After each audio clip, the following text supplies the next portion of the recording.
examples of mechanisms with 1 degree of freedom.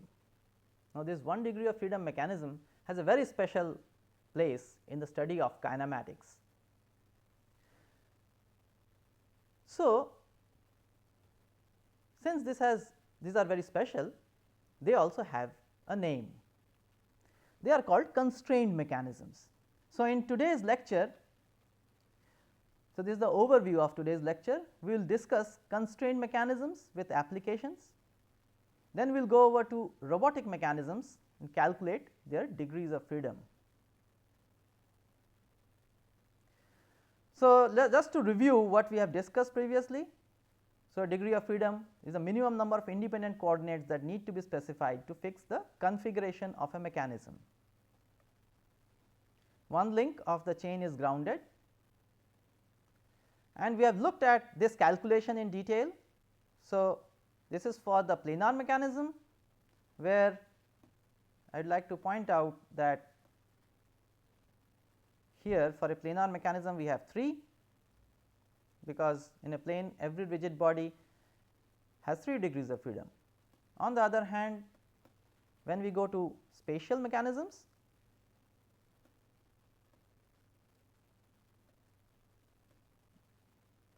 we have 6 degrees of freedom. So, this number becomes 6.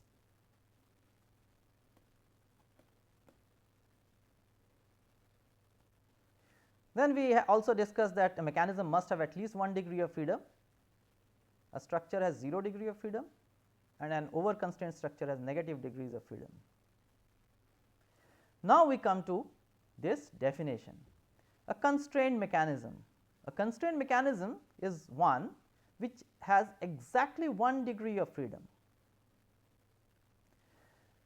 So, in a constrained mechanism, the relative motion between any two links remain unchanged. Now, what do I mean by that? So, suppose I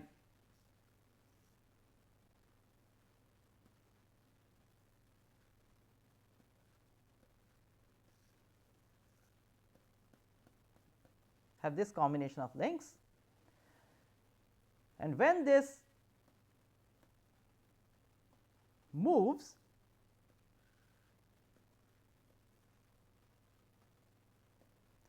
you see at this configuration, however you come, these angles will be only this, it cannot have any other combination, or in the starting configuration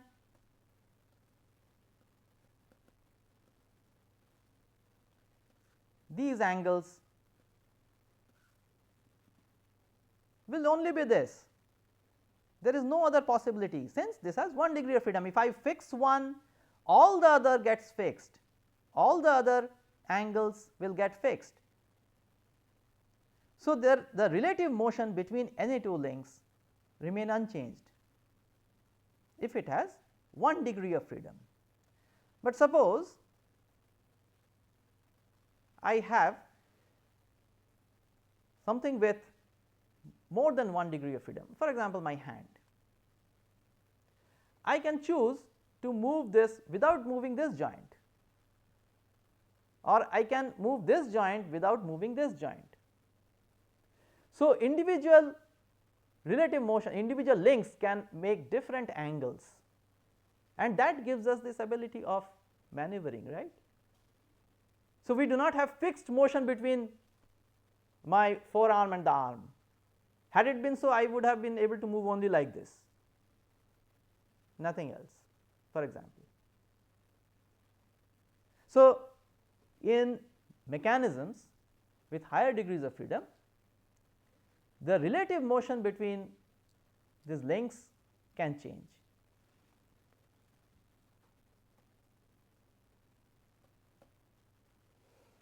Let us look at some examples of constrained mechanisms. So, this is a 4 link constraint mechanism. We have seen this. So, ground is 1, this is 2, this is 3, this is 4, So, we call it a 4 link mechanism or sometimes a 4 bar mechanism.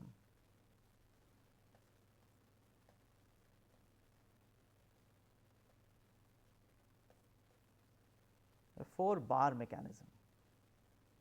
Now, let us see what happens if I start replacing these kinematic pairs. In this case, they are all simple hinges, they are revolute pairs rather. Here they are revolute pairs.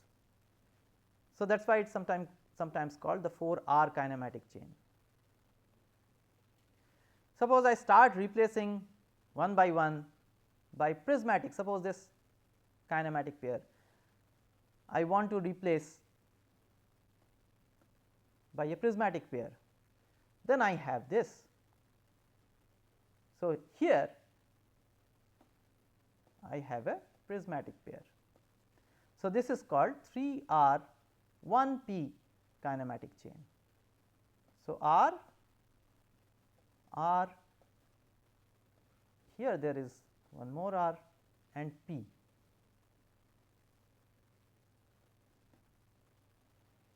Now, if I replace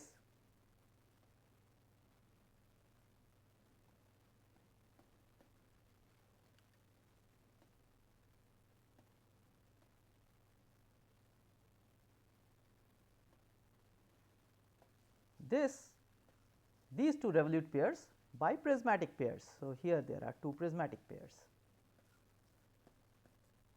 So, this becomes RRPP. So, here we have R, here we have R. So, RRPP kinematic chain. Finally, if I replace two opposite revolute pairs by prismatic pairs, then I have RP kinematic chain as I have shown here.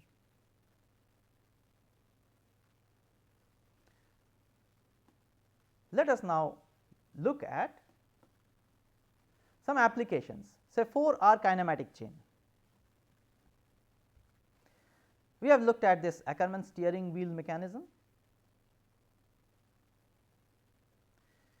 We also have this windshield wiper mechanism.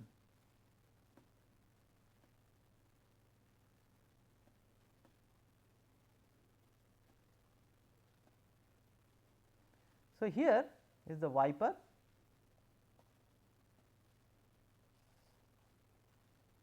which is going to wipe the windshield or windscreen. So, here you have a motor which is rotating this link, this is the coupler, and so 3, 2, 1, 1 is the ground, 2 is the crank here. So, this link, 3 is the coupler and 4 is connected to the wiper.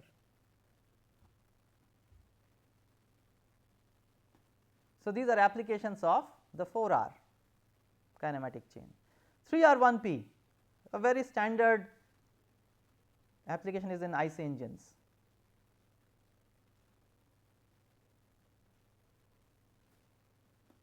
So, you have this piston which is oscillating. So, this is our P pair and this is connected to the crankshaft and this is the coupler, the connecting rod.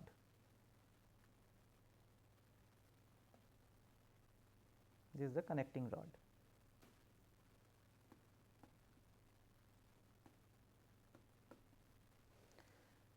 An application of RRPP kinematic chain, this is the Oldham's coupling. This is used to connect two parallel non-collinear shafts. So, two parallel non-collinear shafts. So, let me mark out.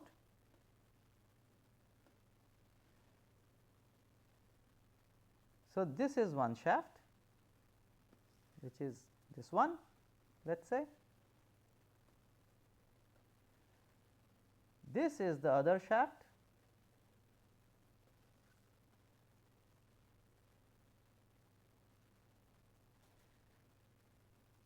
and there is a coupler.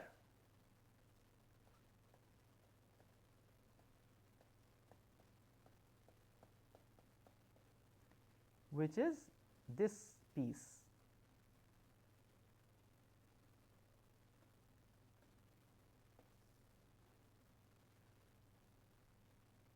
So, this goes here, this goes here, and you have the coupler. So, this is an application of the RRPP kinematic chain, the Oldham's coupling.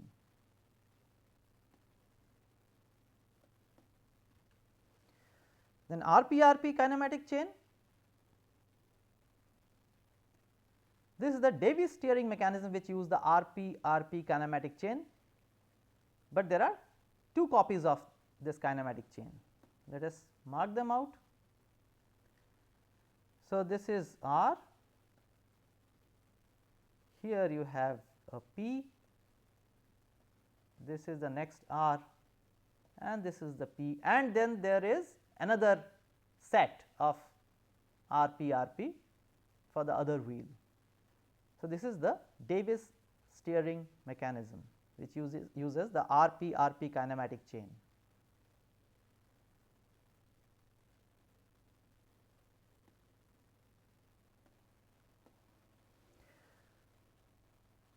Let us go over to 6 links. We have been talking about 4 link kinematic chain. Now, we go to 6 link kinematic chain. This is called the Watts chain.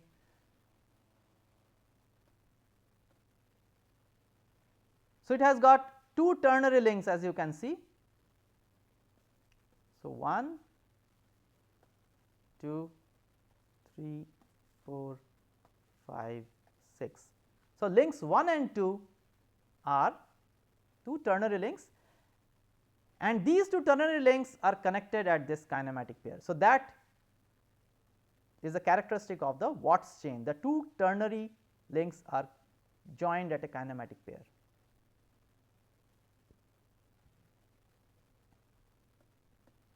Let us look at some examples. This is known as the quick return Whitworth quick return mechanism, which is used in shaping machines, shapers. So, this is a Watts chain. So, we must identify first what are the 2 ternary links.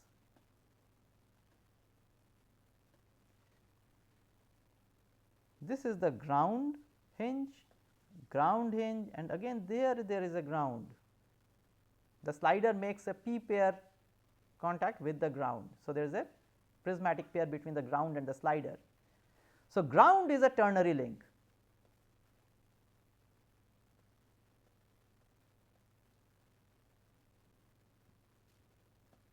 So, that is a ternary link. Which is the other ternary link? You see, here there is on this link, on this rocker,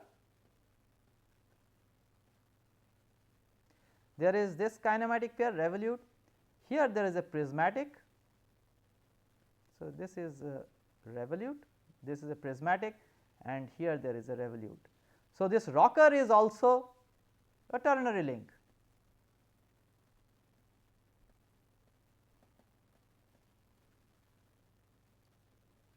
So, therefore, these are the 2 ternary links and both are connected at this kinematic pair.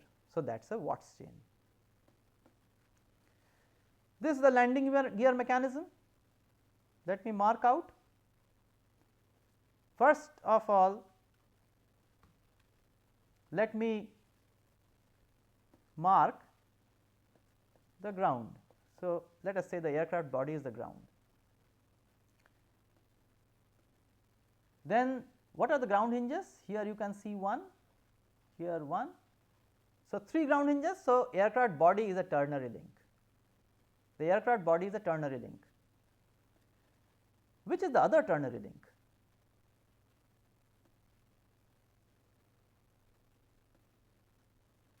You can see this.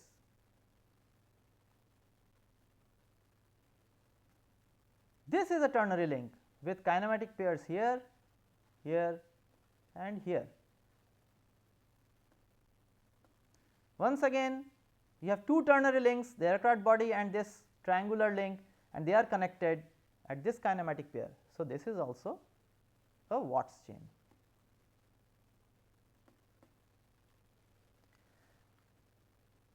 There is another combination with 6 link kinematic chains, which is known as the Stephenson's chain. Here you can see that there is a binary link connecting the two ternary links.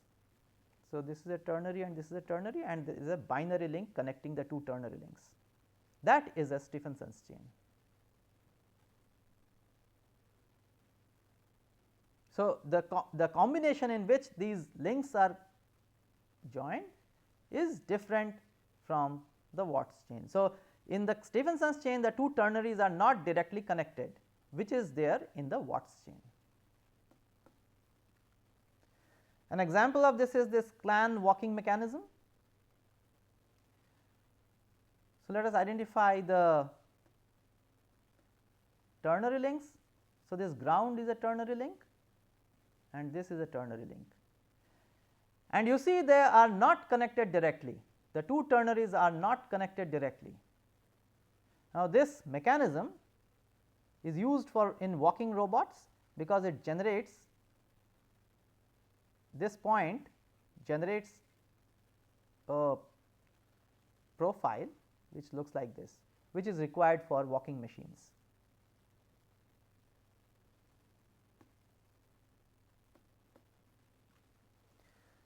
Now, we come to robotic mechanisms. Now, in this course we will define robotic mechanisms as those which have more than one degree of freedom, that means 2 or higher. They will be termed as robotic mechanisms. Now, as I have told you, in mechanisms with degree of freedom more than 1, that means 2 or higher, the relative motion between the links can change. Now, that is an advantage, and in some situations or in a way that brings in some complicacy. So, that is what we are going to look at now. Now, what is the advantage? What is the advantage of having more than 1 degree of freedom? So, my hand, as I said, if I had only 1 degree of freedom, I could have only done this, maybe it could have been this way also, just 1 degree of freedom. But because I have multiple degrees of freedom at my hand, so I can perform various tasks, right, writing or doing sports. Now, we do not realize this, that when we are going, when we grasp an object, we are planning the motion of the hand, we are every time planning the motion of the hand. When we are writing, we have to move in a certain way.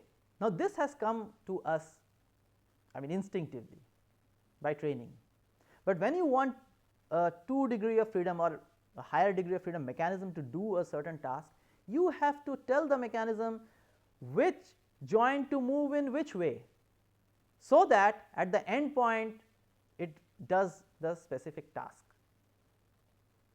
So, you have this problem of motion planning in higher degree of freedom mechanisms. So, while you have this complicacy of motion planning, you have the advantage that you can do multiple things. That is why you have robots, because they can do various kinds of tasks, whereas constraint mechanism they can do only one task. So, they are designed that way. So, we look at some robotic mechanisms. This is the first example, the excavator. We are going to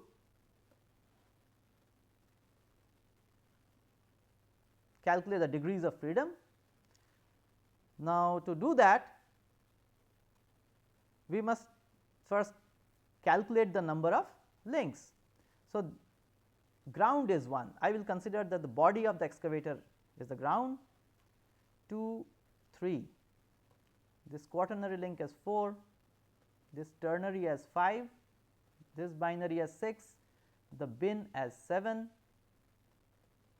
the cylinder of this actuator as 8, and the piston as 9. So, number of links is 9. Number of joints,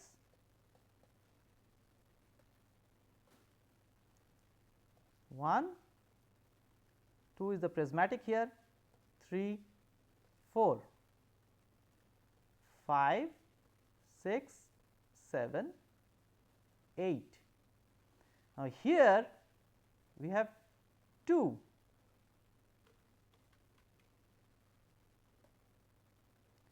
Here we have 2 kinematic pairs.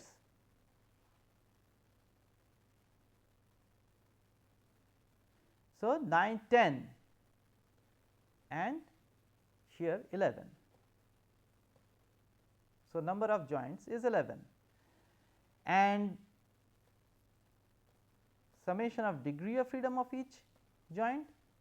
As you have seen, they are all hinges, either they are hinges or they are revolute pairs or prismatic pairs, either revolute pairs or prismatic pairs. So, number of degrees of freedom, summation of degrees of freedom of individual kinematic pair is also 11. So, therefore, degree of freedom, this is a planar mechanism,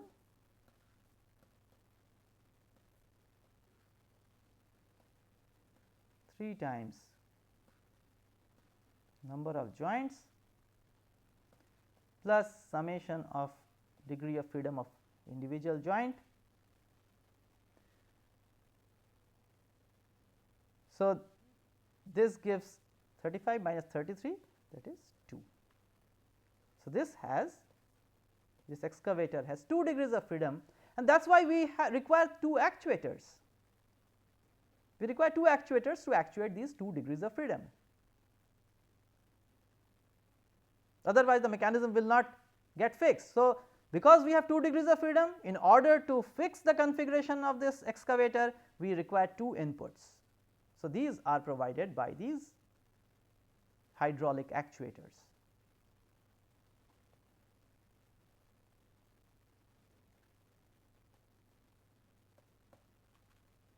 Then we have this robotic mechanism. This is known as the Stanford arm.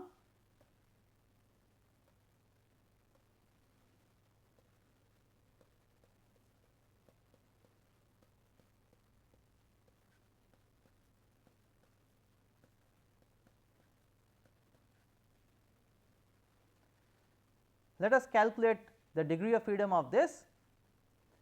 Now, this is a spatial mechanism, as you can see. Let me fix this as ground. With respect to this ground, this cylindrical member can rotate as has been shown.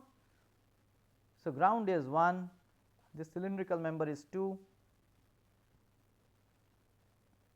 this is 3 and the slider is 4. So, in this case, number of links is equal to 4, number of joints. As you can see, there is one revolute joint here. So, another revolute joint here, 2, one prismatic joint here. So, number of joints is 3. Now, summation of degree of freedom of individual joints. So, they are revolute or prismatic. So, they have individually 1 degree of freedom. So, 1 plus 1 plus 1, so 3. Now, the degree of freedom calculation. Remember, this is a spatial mechanism.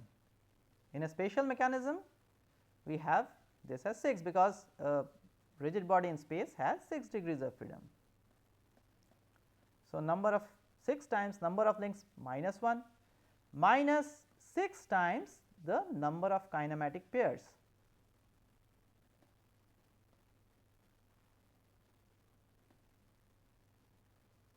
Number of kinematic pairs is 3 plus the summation of degree of freedom of individual joints. So, 18 minus 18 plus 3. So, this has 3 degrees of freedom. So, this is a robotic mechanism with 3 degrees of freedom, and we need therefore 3 actuators. So, for this revolute joints we need revolute motors, rotary motors, and for this prismatic joint either we can have a linear motor or we can have a screw pair.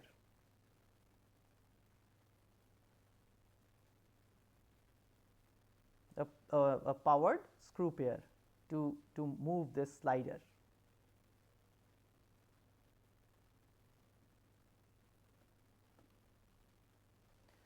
Then we have this example of what is known as the Puma arm, a Puma robot.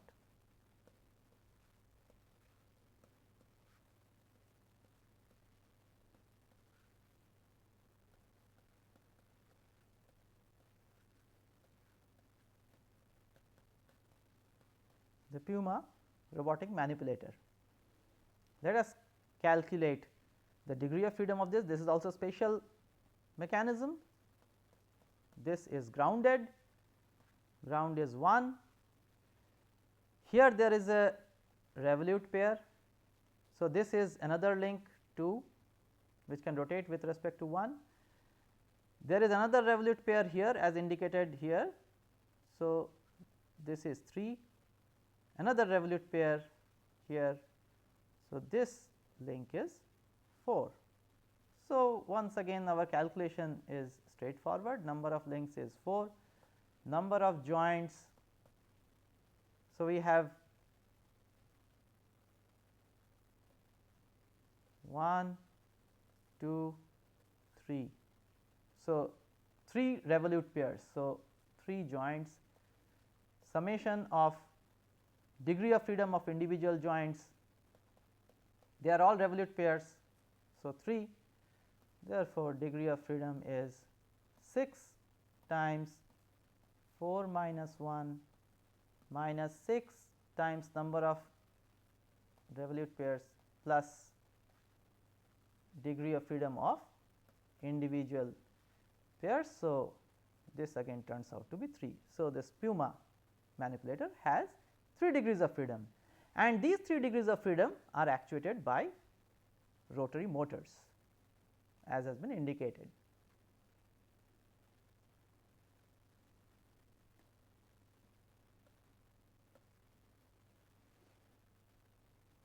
So, let me summarize what we have discussed today. We have discussed about, defined and discussed about constraint mechanisms and looked at a number of applications. Actually, this constraint mechanism, because it is so special, it has a very special place in study of kinematics. Because of its applications, there are huge number of applications of constraint mechanisms. Most of the time we would like to have a constraint mechanism then having a robotic mechanism, because a robotic mechanism comes with that additional requirement of motion planning.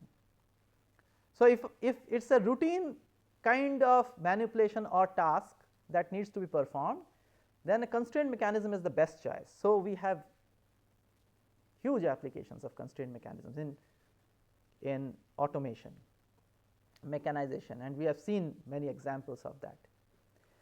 We have looked at robotic mechanisms and we have calculated degrees of freedom of robotic mechanisms and spatial robotic mechanisms. So, with that I close this lecture.